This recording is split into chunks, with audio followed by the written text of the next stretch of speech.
கடை பார்த்தீங்கன்னா பேர் கேட்டாப்புல ஆம்பியன்ஸ்லாம் இருக்குது. ஆனால் ப்ரைஸ் வைஸில் தீட்டி விட்டாங்க. அவ்வளோ காஸ்ட்லி.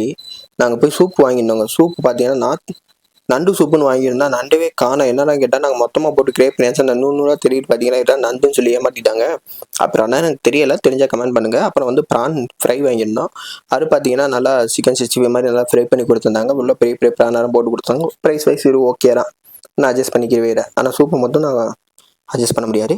அப்புறம் பார்த்தீங்கன்னா நம்மால் உட்காந்து சாப்பிட்ற பார்த்தீங்களா, இந்த போஸ்ட்டுக்கு ஏதாப்புல பிரியாணி இருக்கும் நானும் எக்ஸ்பெக்ட் பண்ணி போனேன். ஆனால் பிரியாணி பார்த்தீங்கன்னா ஒரு பிரியாணி வாங்கி 2 பேருக்கு வச்சோம்னா பத்தவே பத்தாரு. ஒரு கையில் உருண்டை பிடிச்சி வச்சா எப்படி இருக்கும் அந்த அளவுக்கு இருந்துச்சு. 2 லெக் பீஸ் நாங்கள் கேட்டோமா, ஒன்றை கொடுத்து கொஞ்சம் பிரியாணி கூட கொடுத்துருக்கலாம். அதில் கொஞ்சம் இது பண்ணிட்டாங்க, சுரப்பிட்டாங்க. பிரியாணி டேஸ்ட்டும் பார்த்தீங்கன்னா மைல்டாக இருந்துச்சு. நம்ம ஊர் டேஸ்ட்டுங்கன்னா கிடையாது. கோலிஸோட சிசுவல் பண்ணிடுறான். அப்புறம் சிக்கன் 65 வாங்கியிருந்தோம். பிரியாணியில் இது கொஞ்சம் டீசெண்டாக நிறையா 2 பேர் வச்சு சாப்பிட்லாம் மாதிரி இருந்துச்சு. ஓகேவா இருந்துச்சு. ஆம்பியன்ஸ்னால் பக்காவாக இருந்துச்சு. கடை பேர் பார்த்தீங்கன்னா பத்தி காட்டான் பிரியாணி. கடை பேர் மாதிரியே நம்மளை வச்சு செஞ்சுட்டாங்க.